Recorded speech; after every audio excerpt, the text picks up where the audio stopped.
lamun bapakku almarhum abahku lah nyaritakeun pernah ka Pelabuhan Ratu. Di Pelabuhan Ratu didinya aya masjid, aya bangunan cenah didinya kapanggih jeung Bung Karno jeung Buya Dimyati jeung berbagai jelema-jelema pohoan ngomong ternyata nyambung. Gus Dur ge menang ilmu teh di Pelabuhan Ratu. Buya pernah nyarita deui kumpulan di Pelabuhan Ratu. Mantek sing hade urang Cikupa pernah teh neangan telu tama ke Pelabuhan Ratu.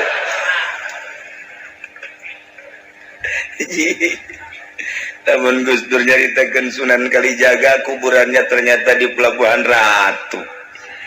Terus Gus Dur ngomong ternyata makam Sunan Kalijaga di Pelabuhan Ratu. Ceknya nanti saya ziarah ke sono ketemu di Pelabuhan Ratu. Aya naon di Pelabuhan Ratu?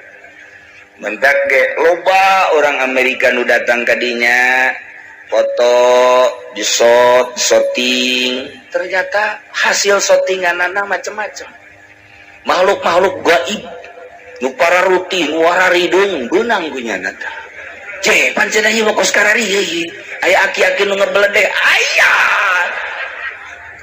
sieun Amerika Tadeke tinggal berani na bae presiden ngagetak Amerika tinggal nungguan presiden doang asal getak kieu beres.